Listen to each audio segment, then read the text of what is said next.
नमस्कार, आप सभी का स्वागत है और आप देख रहे हैं एएनबी न्यूज। मैं हूं आपके साथ सोनम गुरुंग। तो चलिए शुरुआत करते हैं आज के खास बुलेटिन की। उत्तराखंड के मुख्यमंत्री पुष्कर सिंह धामी ने राज्य सचिवालय में चौथी उत्तराखंड निवेश और संचार डेवलपमेंट बोर्ड की बैठक में भाग लिया।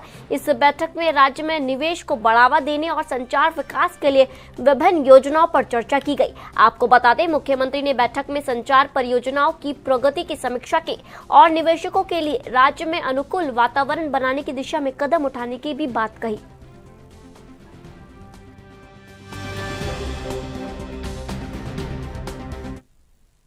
उत्तराखंड के मुख्यमंत्री पुष्कर सिंह धामी ने गैस आपूर्ति को लेकर बड़ा बयान देते हुए कहा कि ये केवल राज्य या देश की नहीं बल्कि वैश्विक समस्या है। उन्होंने कहा कि सरकार सभी संबंधित विभागों और स्टेक होल्डर्स के साथ मिलकर इसके विकल्पों पर तेजी से काम कर रही है ताकि आम जनता और व्यापारियों को किसी प्रकार की परेशानी न हो। वहीं चारधाम यात्रा को लेकर उन्होंने भरोसा दिलाया कि सरकार पूरी तरह तैयार है और यात्रा को सुरक्षित व सुचारू बनाने के लिए सभी जरूरी इंतजाम किए जा चुके हैं। मुख्यमंत्री ने कहा कि आने वाले श्रद्धालुओं के स्वागत के लिए राज्य पूरी तरह तैयार है।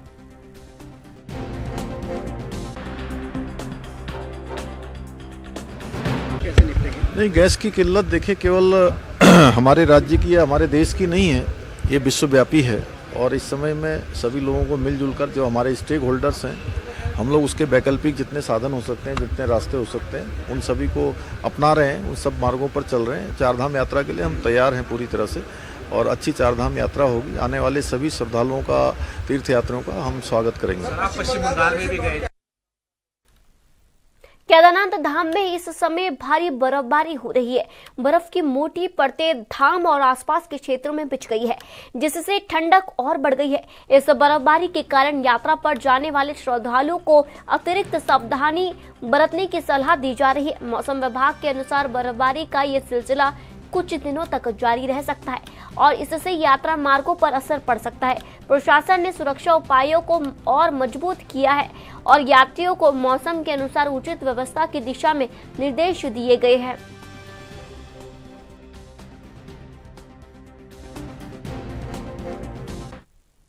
उत्तराखंड के मुख्यमंत्री पुष्कर सिंह धामी ने पश्चिम बंगाल में बीजेपी की सरकार बनने का दावा किया है। चुनावी दौरे से लौटने के बाद देहरादून में उन्होंने कहा कि जिन राज्यों में चुनाव हो रहे हैं वहां जनता डबल इंजन की सरकार के पक्ष में मतदान कर रही है। मुख्यमंत्री ने कहा कि पश्चिम बंगाल की जनता सिंडिकेट राज, डर और भ्रष्टाचार से मुक्ति चाहती है और इस बार परिवर्तन का मन बना चुकी है। उन्होंने भरोसा जताया कि प्रदेश में बीजेपी की सरकार बनना तय है। धामी ने चुनावी माहौल में बीजेपी के पक्ष में बहुमत की उम्मीद जताई और कहा कि बंगाल में परिवर्तन का समय आ चुका है।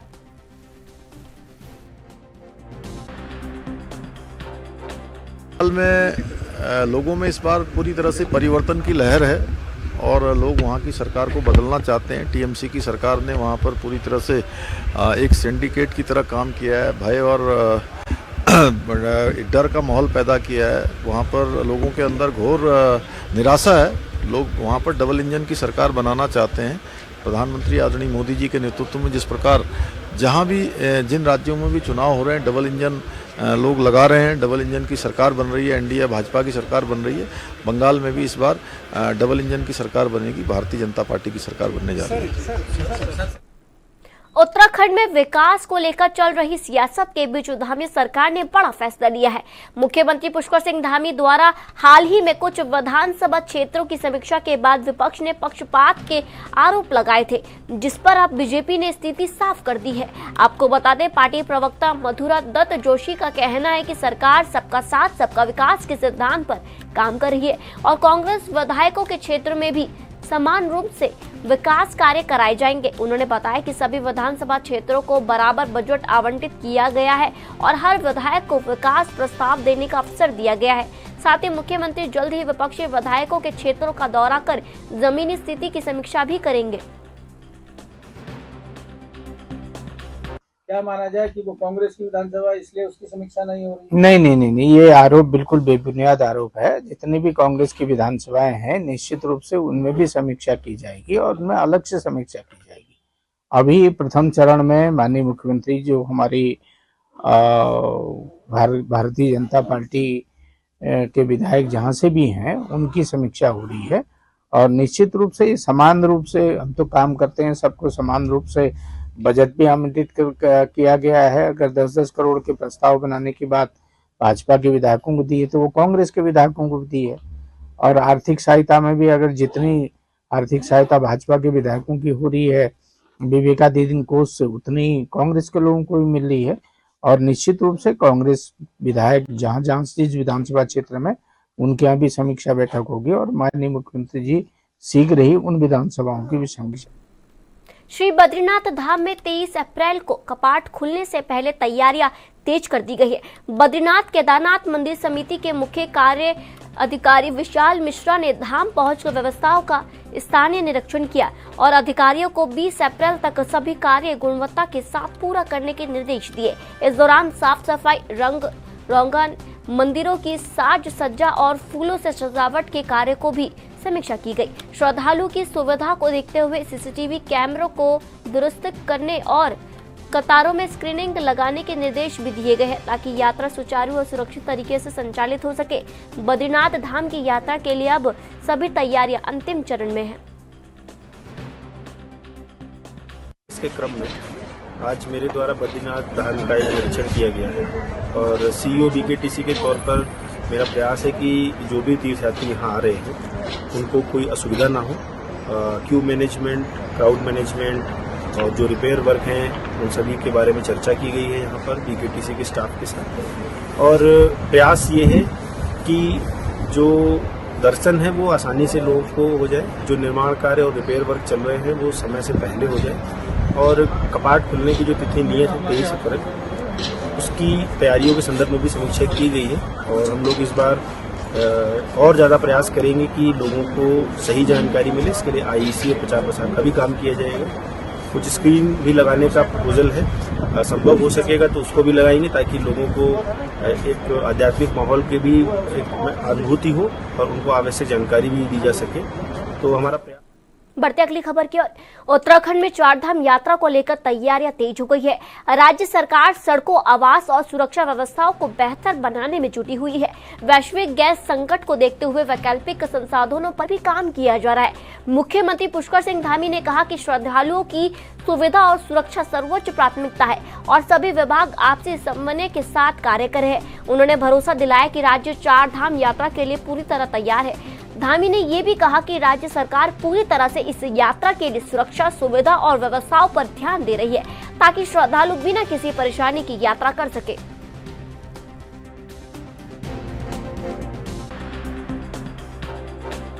यात्रा भी संचालित होने वाली है, किस तरह के डिसीजंस लिए गए हैं? देखिए, सभी जो सरकार की योजनाएं हैं, लोगों की जो ज़रूरतें हैं वो सभी यथा समय पर पूरी हों, गुणवत्तापूर्ण हों। और चारधाम यात्रा चल रही है अभी, बस उसकी सारी तैयारियां हमारी प्रारंभ हो गई है और ठीक से हों, सड़कें ठीक बने, आवास ठीक बने, लोगों की जो श्रद्धालु पर्यटक आने वाले हैं उन सब की सुविधा और उनकी सुरक्षा दोनों ही हमारे लिए बहुत महत्वपूर्ण है। उसी को लेकर बैठक की गई है और सभी तैयारियां अच्छी चल रही हैं। चारधाम यात्रा अच्छी होगी और जो बीच बीच में गैस का जो संकट विश्वव्यापी है उसको लेकर भी हमने तमाम जो वैकल्पिक साधन हो सकते हैं उन साधनों पर हम काम कर रहे हैं।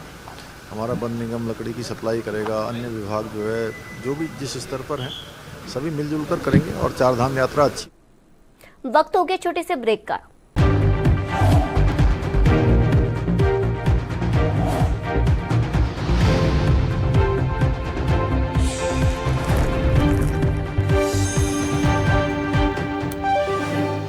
ब्रेक के बाद आप सभी का स्वागत है और आप देख रहे हैं एएनबी न्यूज। बढ़ते अगली खबर की ओर। उत्तराखंड में ईंधन आपूर्ति को लेकर स्थिति पूरी तरह सामान्य बताई जा रही है। आपको ये भी बता दें, आईओसीएल के divisional retail sales head Krishna Kumar Gupta के अनुसार प्रदेश में पेट्रोल और डीजल की सप्लाई सुचारू रूप से जारी है और सभी पेट्रोल पंपों पर पर्याप्त स्टॉक उपलब्ध है। उन्होंने बताया कि रुड़की और सितारागंज टर्मिनलों से लगातार सप्लाई हो रही है और कहीं कोई समस्या नहीं है। वहीं पर डोमेस्टिक एलपीजी को लेकर उन्होंने कहा कि पैनिक बुकिंग के कारण करीब 6 दिन का बैकलॉग जरूर बना है, लेकिन सप्लाई लगातार दी जा रही है। साथ ही कमर्शियल गैस गाइडलाइन के तहत उपलब्ध कराई जा रही है और प्रदेश में पीएनजी कनेक्शन बढ़ाने पर भी काम किया जा रहा है।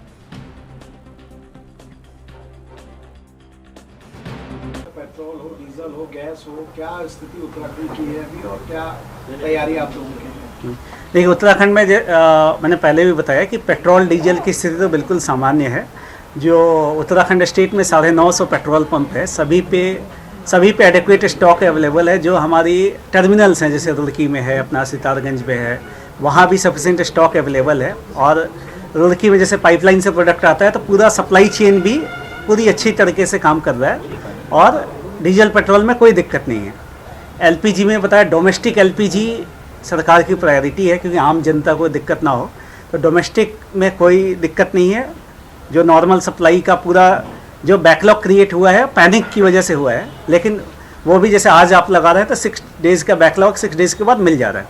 कॉमर्शियल में जैसे गवर्नमेंट की गाइडलाइंस के हिसाब से दिया जा रहा है, अभी हम लोग 70% अचीव कर चुके हैं। तो जो कमर्शियल की पहले रिक्वायरमेंट थी, उसका 70% हम लोग दे रहे हैं। साथ ही अभी पीएनजी पे भी काफ़ी फोकस है। उत्तराखंड में मौसम का मिजाज एक बार फिर बदलने जा रहा है। मौसम वैज्ञानिक डॉक्टर CS तोमर के अनुसार प्रदेश में अगले 24 घंटों के दौरान पहाड़ी जिलों में हल्की सी मध्यम बारिश की संभावना है। वहीं पर पश्चिमी विक्षोभ के प्रभाव से पहाड़ों के साथ साथ मैदानी इलाकों में भी बारिश हो सकती है। 3300 मीटर से अधिक ऊंचाई वाले क्षेत्र में बर्फबारी की चेतावनी जारी की गई है। मौसम विभाग ने अगले 24 घंटों के लिए येलो अलर्ट जारी किया है, जिसमें ओलावृष्टि, तेज हवाएं और बिजली गिरने की आशंका जताई गई है। साथ ही तापमान में 3 से 5 डिग्री तक गिरावट आने की संभावना है, जिससे लोगों को गर्मी से राहत मिल सकती है। अगले 24 घंटे में भी जो है हम खासतौर से पहाड़ी जनपदों में जो है हम हल्की से मध्यम दर्जे की बारिश की संभावना व्यक्त कर रहे हैं। जैसे उत्तरकाशी, चमोली, रुद्रप्रयाग, पिथौरागढ़ और जो है बागेश्वर जिले हैं, खासतौर से वहाँ पे हल्की से मध्यम दर्जे की है। बाकी प्रदेश के बाकी जनपदों में हल्की से बहुत हल्की बारिश कहीं कहीं पे हम व्यक्त करें। उसके बाद 7 अप्रैल और 8 अप्रैल को जो अभी कल से ही जो है नया एक WD वेस्टर्न डिस्टर्बेंस आ रहा है, तो वो WD जो है यहाँ पे खास तौर से जो है हमको अनेक स्थानों पे खासतौर से पहाड़ी जनपदों में और बाकी जो एरिया में 7 और 8 को हल्की से मध्यम दर्जे की बारिश देगा और 3300 मीटर से ऊपर में हमको बर्फबारी भी देखने को मिल सकती है। ये जो WD जो है 10-11 तक एक्टिव रहने का वीक हो जाएगा। 9 तारीख में जो है पहाड़ी जनपदों में हल्की से मध्यम दर्जे की बारिश कहीं कहीं हमको देखने को मिल सकती है। उसके बाद ये और कम हो जाएगा। 11 तारीख को हालांकि एक और पश्चिम विक्षोभ आ रहा है जो काफ़ी जो है वो उसमें लेकिन इतना स्ट्रॉन्ग नहीं है, वह बहुत जो है फीवर WD है, तो उसका इफेक्ट उतना नहीं होगा। 11 और 12 में उसको जो है पहाड़ी जनपदों में कहीं कहीं पे बहुत हल्की से प्रधानमंत्री नरेंद्र मोदी का 14 अप्रैल को उत्तराखंड दौरा प्रस्तावित है। आपको बता दें, इस दौरान प्रधानमंत्री देहरादून नई दिल्ली एलिवेटेड एक्सप्रेसवे समेत कई विकास योजना का लोकार्पण और शिलान्यास कर सकते हैं। दौरे को लेकर शासन और पुलिस प्रशासन ने तैयारियां तेज कर दी है। SSP देहरादून परमेंद्र सिंह ढोभाल के अनुसार जनपद पुलिस पूरी तरह अलर्ट मोड में है।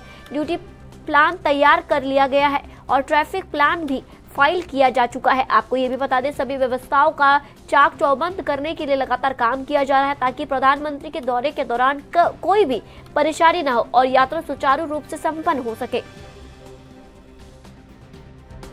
माननीय प्रधानमंत्री जी की दौरे को लेके जनपद पुलिस लगातार अपनी तैयारियों में मूर्त रूप देने के लिए पूरी तरीके से लगी हुई है, जिसमें जो ड्यूटी का जो लगाए जाना, ड्यूटी के साथ साथ जो हमारे अन्य जो कार्रवाई है, कॉम्बिंग की अन्य कार्रवाई पर लगातार हम लोग कर रहे हैं। ट्रैफिक का जो मैनेजमेंट है, ट्रैफिक डाइवर्जन प्लान, वो भी हमारी ओर से बनाए जा रहे हैं ताकि जो भी आगामी PM विजिट के समय जो आने वाली जो चुनौतियां हैं, खासकर वो ट्रैफिक से रिलेटेड हो या फिर भीड़ नियंत्रण से रिलेटेड हो, उसको हम गंभीरता से और पूरी ताकत से उसको कर सकें। इसके लिए हमारी तैयारियां लगभग पूर्णता की ओर है और इसको टिहरी में डीएम नितिका खंडेवाल की अध्यक्षता में आयोजित जनता दरबार में जिले के विभिन्न क्षेत्रों में 85 से अधिक फरियादी अपनी समस्याओं के समाधान के लिए पहुंचे।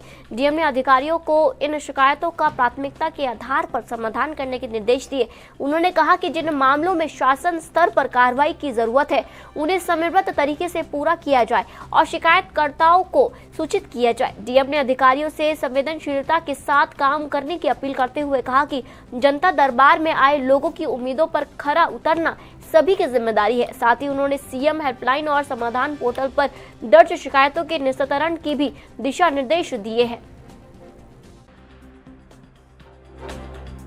उसमें लगभग हमारे पास आज 82 शिकायतें आई हैं और मिक्स शिकायतें हैं क्योंकि लोगों की कुछ अभी कुछ आज सिलेंडर को लेके भी इश्यूज है, राशन को लेके भी लोगों को आया कि 2-3 महीने का राशन इकट्ठा उठाना है और सड़क की, बिजली की, पेयजल की, सभी टाइप की मिक्स शिकायतें यहाँ पे आई हैं। काफ़ी कुछ और भी लोग अपनी निजी समस्याएं भी लेकर आए हैं। आपदा से PMJSY की स्पेसिफिकली बहुत सारी रोड्स हमारी ऐसी हो गई हैं कि बहुत सारा उसका पैसा नहीं आया है तो उस पर काम रुका हुआ है, कुछ भुगतान भी रुके हुए हैं। तो आई थिंक ये सारे मैटर्स हम लोग जो अपने स्तर पे हम उठाएंगे और जो शासन स्तर पे है वो शासन पे संदर्भित करेंगे। साथ ही साथ आज एक रिपोर्ट बनाने के लिए बोला गया है कि पिछले पूरे फाइनेंशियल ईयर में जो डिपार्टमेंट्स ने काम क्या किया है, कितनी पेंडेंसी है वो देखेंगे और उस हिसाब से आगे।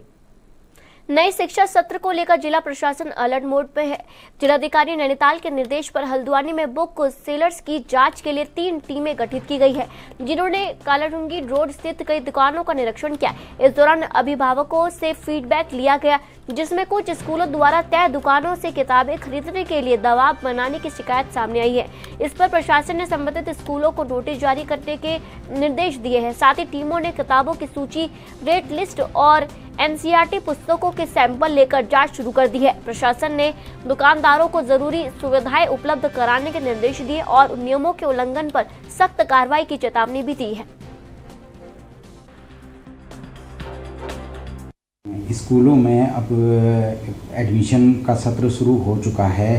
किस तरीके के निर्देश स्कूलों को दिए गए हैं और खासकर जो नए एडमिशन होने हैं या स्कूलों की जो किताबें आनी हैं उनको लेकर क्या कुछ आपकी तरफ से दिशा निर्देश दिए? ये नए शैक्षणिक सत्र में जो प्रवेश आरंभ होने जा रहे हैं, इसके लिए न्यू एजुकेशन पॉलिसी में पहले से ही ठोस प्रावधान है। इस मध्य जनवरी में CBSE ने भी डिटेल्ड इंस्ट्रक्शन शैक्षणिक संस्थानों के लिए जारी किए हैं। जिला प्रशासन नैनीताल की तरफ से जनवरी फर्स्ट वीक में जो पाठ्य पुस्तकें हैं, यूनिफॉर्म हैं, जो कैपिटेशन फीस है या फीस वृद्धि है, उसको लेकर सर्कुलर पहले ही जारी कर दिया था। इसी क्रम में जो हमारे मुख्य शिक्षा अधिकारी नैनीताल हैं जायसवाल जी, उनके द्वारा जो हमारे प्रमुख टाउन हैं हल्द्वानी, रामनगर, नैनीताल, भीमताल, इनमें विद्यालय प्रबंधन और वहाँ के जो संस्थाओं के हेड्स हैं उनके साथ काशीपुर के बाजपुर रोड स्थित चैती चौराहे के पास स्थित हाल ही में खुली शराब की दुकान के विरोध में स्थानीय महिलाओं ने जमकर प्रदर्शन किया। प्रदर्शन के दौरान एक महिला ने दुकान में घुसकर शराब की बोतलें तोड़ी और एक बिलिंग मशीन को भी नुकसान पहुंचाया। महिलाओं का आरोप था कि रिहायशी इलाके में शराब की दुकान खुलने से स्थानीय माहौल पर नकारात्मक असर पड़ेगा और महिलाओं व बच्चों की सुरक्षा पर भी खतरा बढ़ेगा। इस मामले में पुलिस ने तहरीर दी है और वाइन शॉप की सुरक्षा व्यवस्था को लेकर कदम उठाए जा रहे हैं। पुलिस ने उत्पात मचाने वाली महिलाओं के खिलाफ भी तहरीर दी है। ये जो शॉप है ये बहुत ही प्रिसाइज एकदम लोकेशन पे खोली गई है, जो कि मानकों के अनुरूप है। जो आबकारी अधिनियम में जो भी मानक होते हैं किसी भी नवसृजित शॉप को क्रिएट करने के, उसमें पूरी फुलफिल करती है। ये कुछ महिलाओं द्वारा प्रोटेस्ट जारी किया गया था। तो एक महिला के द्वारा दुकान में जबरन घुसकर उत्पात मचाया गया और धमकी भरे शब्द भी यूज़ करे गए। पूरी उसकी वीडियो रिकॉर्डिंग है, जो कि उसने शॉप में तोड़ भी की, काफ़ी सारे नुकसान पहुंचाया है, बिलिंग मशीन तोड़ी है और जो है वहाँ पे लोगों को भी खतरा था। जो बॉटल फूटी हैं, एक हमारे सिपाही को भी चोट लगी है, उसमें हाथ में इंजरी हुई है। तो उसी बिहाफ पे हमने पुलिस को तहरीर भी दी है, तो उसी के रिगार्डिंग कि ऐसे ऐसे और पुलिस प्रोटेक्शन की मांग की है। देखिए, हम लोग काशीपुर लोकल से ही हैं, सारी महिला हमारी काशीपुर लोकल की है और पहले से यहाँ पे कोई शराब का ठेका खुला हुआ था, ठीक है। और दूसरी बात, यहाँ पे अभी कल ये 1-2 दिन में जो भी ठेका खुला हुआ है, ये काशीपुर चैती चौराहे का है, मामला चैती चौराहे का। यहाँ पहले से इतनी गंदगी हो रखी है शराब के मामले में। काशीपुर को इतना लोग किस नजर से देखते हैं, ये आप सब लोग भी देख रहे हैं, हम भी देख रहे हैं। दूसरी बात की, जब एक गलती पहले से हो रखी, दूसरी गलती को क्यों दोहराना। इतने एक्सीडेंट केस देख रहे हैं, इतने घरेलू अहिंसा हो रखी है, इतने रेप केस हो रहे हैं, शराब के नशे में तो हो रहे हैं। और अभी भी जो है चैती में जाके देखो, पी के शराब पी के जो है घूम रहे, चोरियां हो रही है, कितने सारे ये कांड हो रखे हैं, लेकिन उसके बावजूद भी फिर। फिलहाल आज के बुलेटिन में इतना ही और आप देखते रहिए ENB न्यूज। नमस्कार।